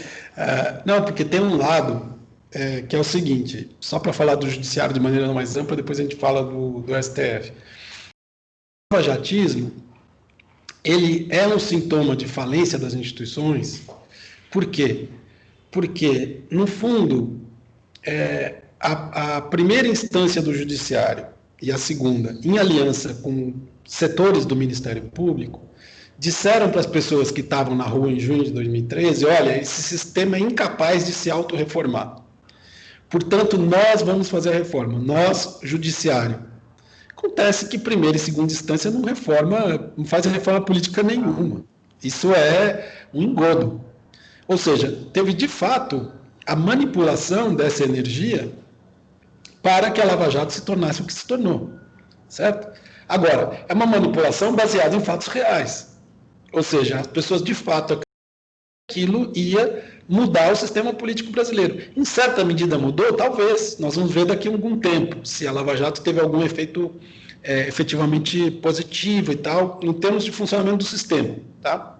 Então, isso para o judiciário de maneira mais ampla é um exemplo de como a Lava Jato foi capaz de vampirizar essa energia de junho de 2013, coisa que o campo progressista e a esquerda, mais especialmente, foi incapaz de fazer no seu todo. Né?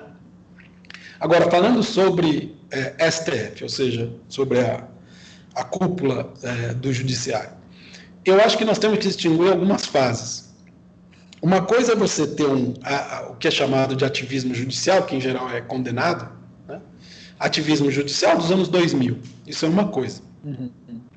Porque uma das coisas importantes, eu acho, da consolidação de uma democracia é que não existe uma harmonia pré-estabelecida entre os três poderes. Tá? Não existe, olha, o seu quadradinho vai até aqui, o meu vai até aqui, aquele vai até lá. Não existe lugar nenhum. Isso daí as pessoas falam, mas é uma balela. Tá certo? Esse é um jogo que é um jogo interno ao sistema político e que demora décadas para se estabilizar. Até onde cada um pode ir. Né? Porque pisa no calo, daí o outro cara fala, não pode pisar no calo, entendeu? Então o executivo diz, você não pode invadir o legislativo diz, o executivo não pode invadir. Então, você vai criando uma certa cultura institucional. E, portanto, o fato do STF ter se posicionado nos anos 2000 da maneira como se posicionou, é uma coisa que faz parte desse arranjo e dessa acomodação dos poderes. Isso é uma coisa.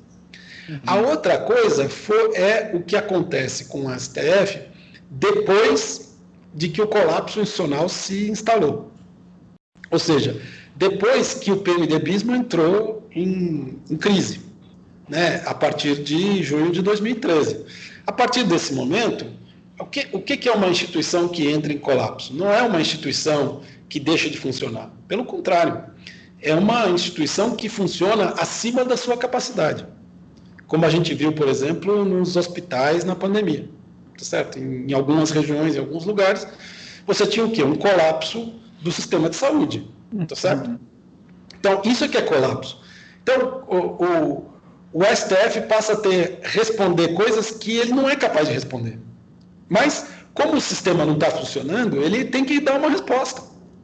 Tá certo? E, como dar uma resposta significa ter mais poder, ele também não vai recusar se dar a resposta.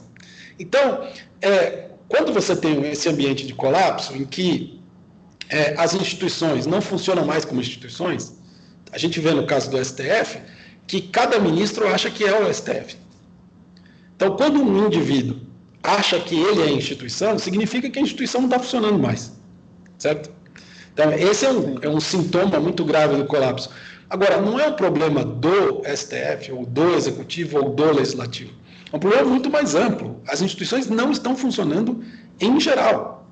Ou seja, os indivíduos que estão dentro do sistema político, eles não têm mais como referência o seu partido, ou o Legislativo, ou o Judiciário. Eles usam essas instituições como plataformas para a sua carreira política. Então, você usa a instituição, o indivíduo usa a instituição como plataforma. Ele não pertence mais àquela instituição. Sabe? Ele não é a expressão daquela instituição. Pelo contrário, a instituição se torna um instrumento. Então, isso é colapso. E nesse colapso, não tem decisão boa ou ruim. É isso que eu entendo. No sentido de que as coisas se tornam tão arbitrárias que julgar qual é o resultado fica ao gosto do freguês, porque não existe mais procedimento. Sem procedimento, você não tem democracia. Sim. Então, os procedimentos foram para o espaço. Então, ou seja, as instituições entraram em colapso, significa que os procedimentos foram para o espaço. Tá certo? Se esse é o quadro, se está correto isso que eu estou dizendo, a gente tem que tirar a consequência. E tirar a consequência disso significa, no momento em que as instituições se comportam de maneira arbitrária, é a janela de oportunidade perfeita para a extrema-direita. Como você disse, nada impede que o Bolsonaro, no segundo mandato, ele consiga transformar inteiramente a Constituição de 88. Inteiramente. Como aconteceu na Alemanha nazista. A Alemanha nazista não mudou a Constituição de Weimar. A Constituição continua em vigor. A ditadura militar brasileira não mudou a Constituição de 46. Fez uma emenda constitucional, que é uma nova Constituição, em 67, em 69. Então, você não abole a Constituição. Você faz ela funcionar do jeito contrário ao qual ela foi pensada. Então, você põe no Ministério do Meio Ambiente um sujeito que destrói o meio ambiente, você põe um sujeito numa fundação que combate o racismo, que diz que não tem racismo no Brasil, e por aí vai. Você faz as instituições funcionarem no sentido inverso para o qual elas foram criadas. Isso que é colapso, tá certo? Sim. E no colapso, você tem arbitrariedade para os dois lados. E aí o que acontece? No momento em que tem arbitrariedade, alguém virar para mim e falar assim, não, vamos seguir o procedimento. Você está louco? Do outro lado, tem um sujeito que jamais vai seguir procedimento algum. Tá? Então diz assim, o inquérito das fake news que está lá no STF, que estava com o ministro Alexandre de Moraes. Esse inquérito, a origem dele é viciada. Tá, você vai discutir princípios? Você vai discutir princípios, eu posso concordar com você. Agora, foi esse inquérito e as ações do ministro Alexandre de Moraes que impediram um golpe no Brasil. Tudo bem, Bolsonaro não viu que ele não tinha base suficiente para dar um golpe ali em abril, maio de 2020, sem dúvida. Mas também teve o fato de que um juiz, tomando uma atitude absolutamente arbitrária, ele isolou o pedaço mais ativo, a face mais visível disso. Isso é importante, porque do ponto de vista simbólico para a sociedade diz, olha, não sai por aí defendendo a ditadura e derrubando governo eleito, porque vai ter um cara que vai te mandar para a cadeia, entendeu? Então, assim, é arbitrário o que o cara fez? Enfim, do ponto de vista dos princípios, Agora, do ponto de vista dos princípios, você julga como o Bolsonaro? Então, assim, defender os procedimentos em abstrato, quando nós estamos em emergência democrática, não faz o menor sentido para mim. Tá? Então, assim, nós estamos no terreno da arbitrariedade. E na arbitrariedade, ou a gente constrói um amplo pacto democrático para sustentar as ações das instituições nesse momento de colapso, ou vai ser arbitrariedade, cada um vai ter a sua opinião. Então, não só quando tem Copa do Mundo, todo mundo é técnico de futebol, ou uma grande parte que liga para futebol, também todo mundo vai virar ministro do STF. Todo mundo vai ter a sua e pronto, entendeu? Então, assim, ou a gente tem clareza que nós estamos em emergência democrática e tira as consequências disso, ou então a democracia já era. É isso que é. Só pegando o gancho agora que tu mencionou o Ministério do Meio Ambiente, né? Eu penso muito que hoje o bolsonarismo ele tem desafios internos, né? E potenciais riscos, talvez, do impeachment ano que vem, que seria o único ano que tem uma janela possível para isso, porque não é ano eleitoral. Exato. Seja da esquerda ou da direita, esses desafios, mas ele enfrenta desafios muito grandes exógenos, né, que são externos ao próprio país. Um deles está diretamente ligado às políticas ambientais do Brasil, né? A gente já está vendo ameaças de sanções, de países, empresas não comprar mais o couro, a carne brasileira, a soja. Então, tem essa ameaça econômica externa em relação às medidas ambientais do governo Bolsonaro, mas tem uma outra que está se apresentando devagar na América Latina, que uma leve retomada de esquerda, né? A gente tem o exemplo do Chile agora, a eleição na Bolívia. Então, um realinhamento geopolítico na América Latina, mas aí um outro terceiro potencial risco que a gente está vivendo hoje, que é uma possível vitória do Biden. Né? Como é que tu vê esse realinhamento dessas em potencial exógenas ao Brasil? Tu acha que elas têm algum tipo de poder para, de fato, enfraquecer e forçar uma saída do Bolsonaro? Não tenho a menor dúvida disso. Quer dizer, um dos problemas da nossa conversa no dia de hoje é que no momento em que você for transcrever a nossa conversa, já vamos ter tido o resultado da eleição americana. E isso é decisivo. Porque essa internacional autoritária, um dos pilares mais importantes dela é o Trump. Se a internacional autoritária perde o Trump, fica difícil a situação. Sim. O Brasil fica mais isolado ainda, né? O Brasil fica mais isolado. Agora, olha o que acontece na Europa. Você tem a Hungria e a Polônia. São países... no caso, a Turquia não faz parte da União Europeia, mas também está no mesmo saco. Então, vamos pegar quem está dentro da União Europeia. Hungria e Polônia foram expulsas da União Europeia? Não. Sofreram sanções? Não. Não. Então, assim, O que impede do Brasil se tornar autoritário? Do ponto de vista das relações comerciais e das relações externas? Nada. Mesmo sem o Trump, que, claro, é importante, por quê? Porque mostra que essa extrema-direita pode ser derrotada. Tá certo? Claro, a ditadura está instalada na Polônia, está instalada na Hungria, está instalada na Turquia, está instalada nas Filipinas, enfim, está instalada. E aí você diz, vai existir um esforço concertado dos países que ainda podem dizer que são democráticos para isolar aqueles que não são democráticos? Não parece.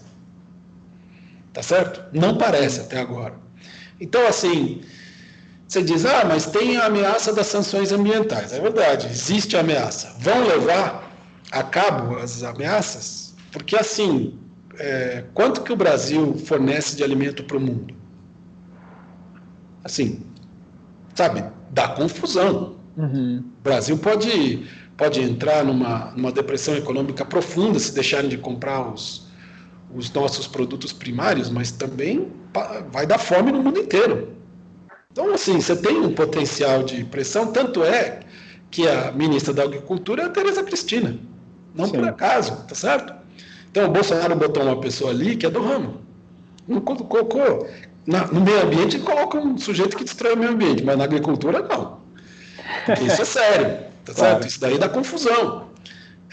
Então, assim, o que a Tereza Cristina tenta fazer é aparar todas as arestas, falar em aresta sei lá, todas as falésias que o Ricardo Salles produz. Tá? Então, vai existir essa pressão externa sobre o Brasil se o Brasil se tornar autoritário? Eu acho que não. Uhum. Eu não vejo isso. Tá? Claro, por quê? Porque, primeiro, o Brasil não é importante do ponto de vista internacional, como são outros países. Como não é importante a Polônia, como não é importante a Hungria.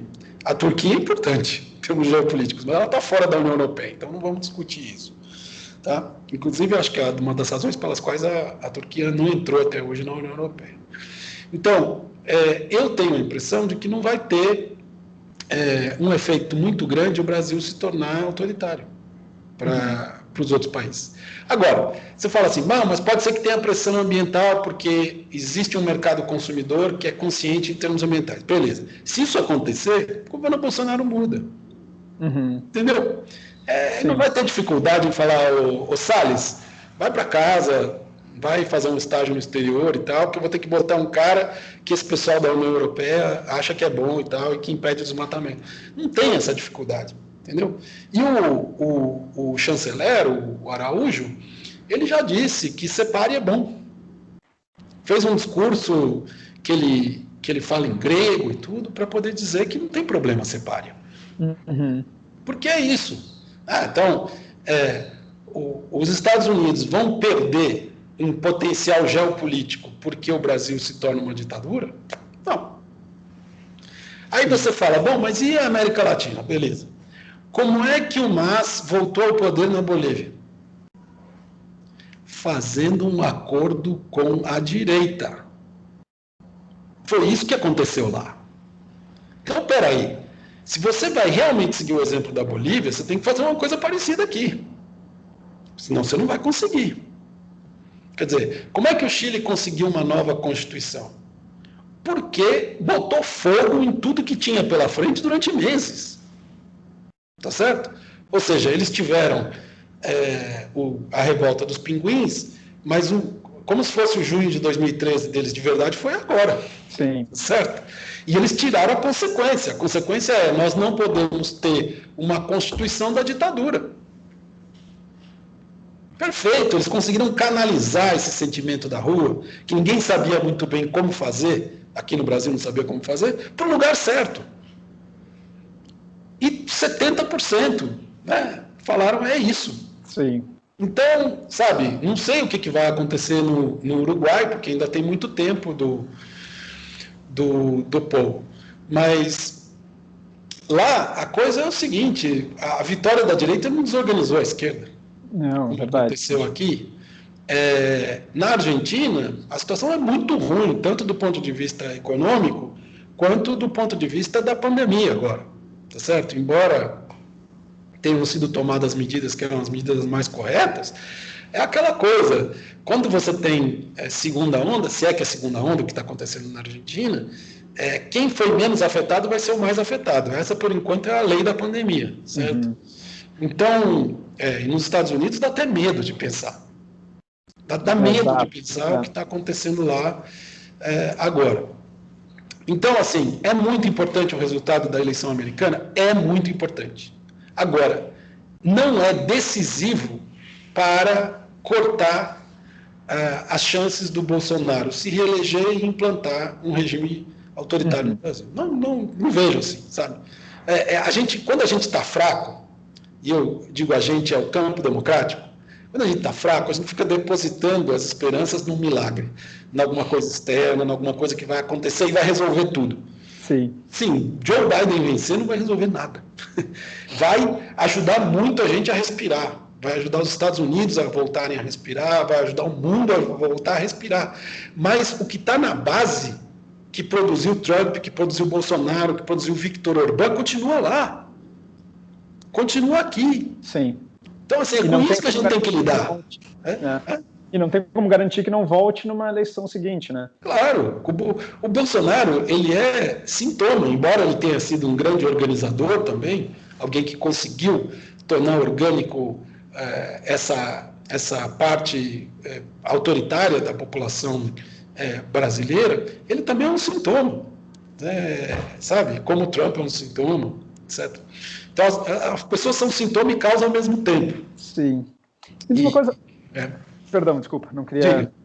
Não, que a gente, né, aventando algumas possibilidades, eu fui pensando numa eventual saída do Bolsonaro precoce, né, desse plano dele de 2 mandatos, se ele sair ou por impeachment ou perdendo as urnas, de repente numa aliança que se faça viável até 22 e consigam tirar ele. Hoje a gente tem estabelecido no país o que tu chama de partido militar, se não me engano, o termo que tu usa. Isso. Que são 6 mil, um pouco mais 6 mil militares na ativa ou na reserva dentro do governo, né, exercendo cargos extremamente estratégicos e dos mais estratégicos aos mais de carregar piano, né? Então exercendo aquela logística, o esqueleto do governo. Numa eventual saída do Bolsonaro, eles também sairiam do poder ou qualquer novo governo vai ter que acomodar esse partido militar numa conciliação democrática? Então, eu tinha esperança de que você não me colocasse essa questão, Matheus, porque, enfim, como a gente está chegando já no fim da entrevista, Sim. É uma questão muito longa, que é o papel das Forças Armadas na história do Brasil, certo? Desde a proclamação da República, as Forças Armadas estiveram no poder o tempo todo, certo? Uhum. De uma maneira ou de outra, como poder paralelo, como diretamente estando no poder. Nós tivemos 2 generais, o Marechal Hermes e o General Dutra, diretamente na presidência da República, né? Depois tivemos o período da ditadura militar, com os generais todos, um marechal, que foi o Castelo Branco, e o resto generais. Então, assim, não dá para pensar a política brasileira sem as Forças Armadas. Sim. Ao mesmo tempo, a redemocratização, a partir de 85 ou de 88, conforme for a marcação que cada pessoa faz, né, se é a posse do Sarney ou se é a Constituição de 88, você tem, de fato, uma marginalização das Forças Armadas. Daí você fala, não, mas não é uma marginalização, isso é o funcionamento normal de uma democracia. Bom, enfim, aí cada um tem na sua cabeça o que é o normal, certo? Mas pode ser o normal americano, pode ser o normal francês, enfim, cada um tem o seu normal. De qualquer maneira, o que eu tentei no livro foi mostrar que, do ponto de vista das próprias Forças Armadas, elas tinham sido marginalizadas de maneira indevida. Ou seja, que esse é um sentimento das Forças Armadas brasileiras, porque elas sempre participaram. Ou seja, elas querem participar do poder, elas querem participar, e elas viram no Bolsonaro essa oportunidade de voltar ao poder e de dar rumo. E o modo de funcionamento do Bolsonaro é muito interessante, porque ele não é alguém... isso acontece com muita frequência em qualquer governo, e nos governos democráticos brasileiros aconteceu o tempo todo. Quem é presidente arbitra conflito, certo? Agora, ele próprio provoca o conflito também, tá certo? Ou seja, se você for pensar, no governo Fernando Henrique, tinha os monetaristas e os desenvolvimentistas. No primeiro governo Lula, você tinha Antônio Palocci e José Dirceu, sabe? Os presidentes, eles produzem o conflito para eles serem árbitros, ou seja, e também para eles terem o máximo de informação possível. O Bolsonaro não faz isso. Ele não arbitra conflito, ele só provoca conflito. Ele provoca conflito e veta quando esse conflito começa a afetar a base dele. Então, é uma coisa diferente. Então, ele é capaz de conviver com lavajatismo, forças militares, denominações evangélicas, liberalismo estranhíssimo, que é esse liberalismo do Paulo Guedes, que é um liberalismo inexistente, um liberalismo destrutivo, vamos chamar assim, né? Então, ele consegue conviver com tudo isso. Ele sabe que o governo dele é um governo de conveniência para várias forças sociais. No caso específico das Forças Armadas, elas têm a mesma ilusão que todos os outros. Ou seja, que todas as outras forças. Todas as forças acham que vão domar o Bolsonaro. Essa é a grande mitologia que o próprio Bolsonaro vendeu desde a campanha. Então, Paulo Guedes diz que ele já é um outro animal, que ele foi amansado, que ele foi domado, colocado numa jaula. É sempre assim, é uma besta fera que vai ser domada. E o Paulo Guedes acha isso, as Forças Armadas acharam isso, o Moro achou isso, o Mandetta achou isso. Todo mundo acha que vai domar o Bolsonaro, e ninguém doma o Bolsonaro. O Bolsonaro deixa o conflito rolar e deixa todo mundo achar que vai mandar nele. E as Forças Armadas caíram nessa esparrela também. Ao mesmo tempo, voltaram ao poder. Então, tudo bem, são humilhadas cotidianamente, mas estão no poder. Então, tem o poder de... Então, o que o Bolsonaro fez agora? Ele resolveu, como saiu o lavajatismo, o que ficou no governo o grupo autenticamente autoritário, o partido militar, que não se confunde com esse núcleo autenticamente autoritário, embora tenha intersecções, e o Centrão Carcará. E esses três ficam se matando, e o Bolsonaro assistindo. Então, assim, Tranquilo.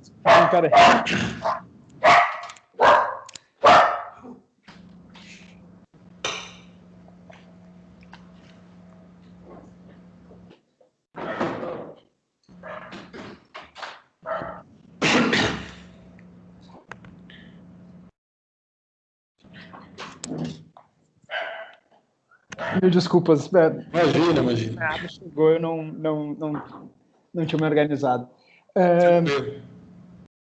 Bom, eu estava falando então só porque eu também não quero tomar mais teu tempo, eu sei que a gente está já há algum tempo, eu queria deixar de repente uma última pergunta, se não for muito, invertendo um pouco mais só para pensar, porque tu vem da teoria crítica, né? Tu está bastante ligado com Benjamin, Adorno, Marcuse, Habermas, e eles vão teorizar esse pós-guerra, né? Eles estão sempre ligando a economia política com a psicanálise freudiana para entender esse mundo pós-guerra. Hoje a gente tem uma mudança muito grande na discussão, tanto teórica quanto política, muito mais ligada a essas pautas identitárias que tem um sujeito ou na identidade, um grande centro de luta e que muitas vezes acaba sendo negligenciado o aspecto sociopolítico, né? Então eu queria te perguntar como é que tu vê essa tradição, como ela poderia nos ajudar, de repente, a justamente reorientar essas disputas epistemológicas da esquerda.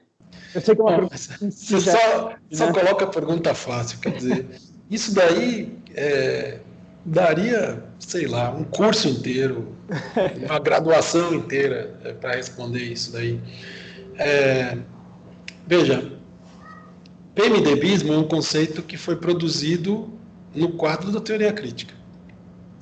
Tá certo? É um conceito que, como diz a teoria crítica, não existe teoria sem normatividade, não existe teoria que não seja, ao mesmo tempo, a defesa de uma determinada posição de um ponto de vista político. Certo? E é isso que PMDBismo quer dizer. Fala, olha, algo que seja meramente descritivo do sistema político brasileiro não existe. Existe sempre uma normatividade que está embutida ali. Então, esse é um conceito que eu pretendo que seja crítico. Por quê? Porque não só ele não pretende só descrever, como ele não acha também que os arranjos institucionais que são feitos esgotam os potenciais todos da democracia.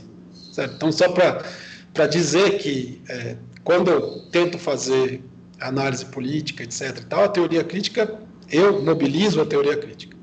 Mas como você mencionou os nomes daqueles que sobreviveram à guerra, infelizmente o Benjamin não sobreviveu, né? Morreu em 1940, uma perda realmente irreparável. Qual são as experiências decisivas para essas pessoas? A experiência do nazismo, a experiência do stalinismo, a experiência da Segunda Guerra Mundial.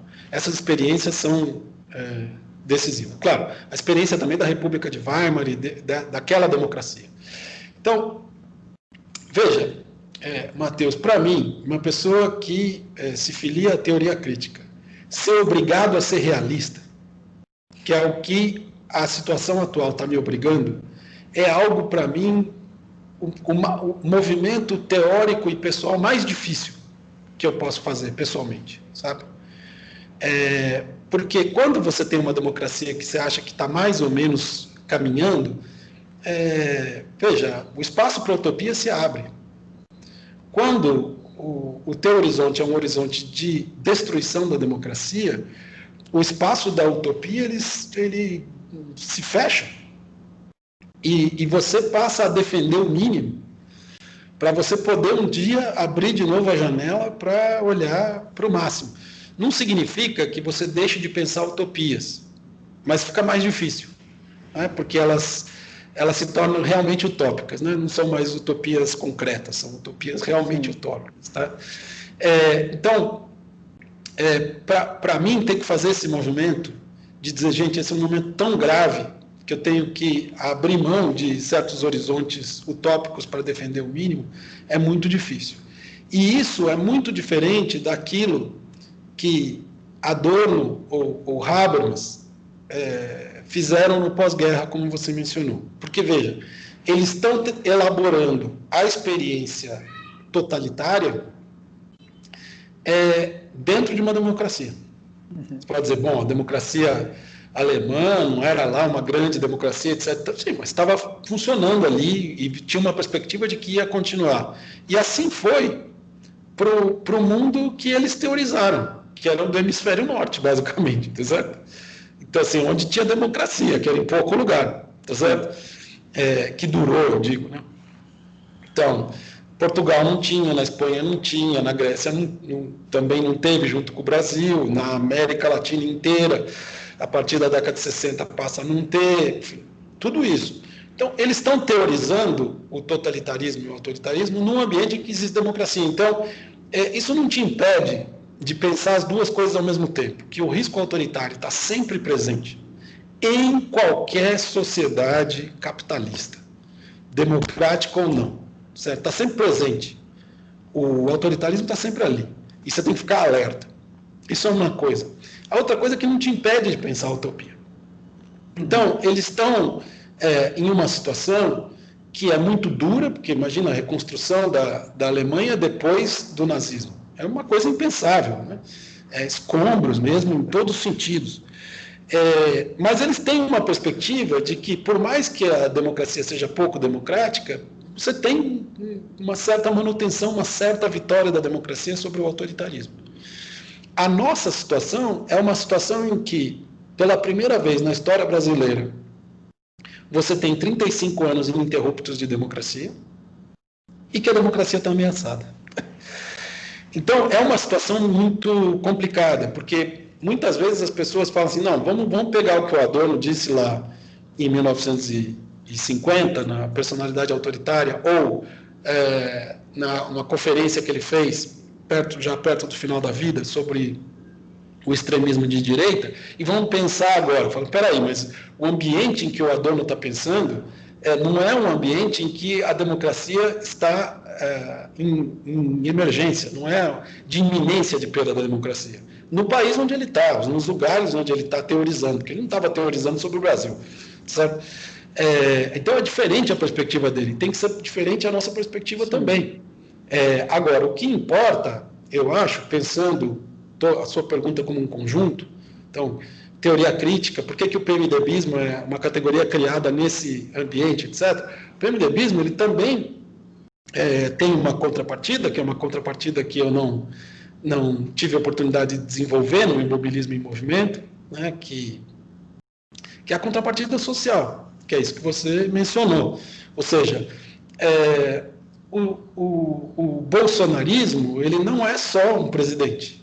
Ele tem uma base social, um certo modo de funcionamento. E a gente precisa entender isso. Certo? Então, a gente não pode fazer, eu acho, uma teoria política que seja uma teoria política simplesmente institucional, no sentido de que apenas o funcionamento das instituições me permite entender o que é a política. Eu preciso entender todos esses elementos que você mencionou, psicossociais, etc. E tal, ou seja, de que maneira a sociedade se relaciona com o sistema político ou não. Quer dizer, quais são os canais de auto-organização da sociedade, quais são as relações que ela estabelece com o sistema político. E isso é uma pauta de pesquisa fundamental para a gente, porque, no fundo, muito pouca gente viu o bolsonarismo, certo? E isso tem uma razão. Quer dizer, essa cegueira é a cegueira de alguém, e daí eu falo de mim pessoalmente, da minha cegueira, a cegueira de alguém que não conseguia sequer imaginar que a democracia fosse acabar. Certo? Que, portanto, não podia aceitar que aquilo estivesse acontecendo. Ou seja, uma falta de profundidade social, de capacidade de entender o que estava acontecendo na sociedade. Isso para alguém que estava em junho de 2013, que procurou teorizar 2013 o tempo todo e que, portanto, tinha que estar atento para isso. E daí eu volto e para os meus mestres e digo, mestre Adorno, desculpe de por um momento ter esquecido ou de ter ficado cego para o fato de que o capitalismo, ele carrega nele o autoritarismo o tempo todo e que a gente não pode baixar a guarda. A gente não pode baixar a guarda no sentido teórico, ou seja, deixar de investigar sempre a cada momento. Né? Porque era tão impensável para a minha geração que a gente não fosse viver na democracia que essa pauta foi uma pauta que saiu do horizonte. Inclusive porque, no começo da nossa conversa, a gente estava falando da esfera pública alternativa, que o bolsonarismo criou. E de fato, como a gente está na esfera pública mainstream, na tradicional, é difícil você ver essas coisas se não tiver uma pauta de pesquisa que esteja orientada para isso. Uhum. Então, essa cegueira eu espero nunca mais que eu seja cometido dela, sabe? E que a gente esteja atento o tempo todo para esse risco. Maravilha. Bom, Marcos, eu vou terminar aqui de gravar, mas queria te agradecer em nome da revista Distopia por esse bate-papo incrível. Eu que agradeço pela oportunidade. Muito obrigado.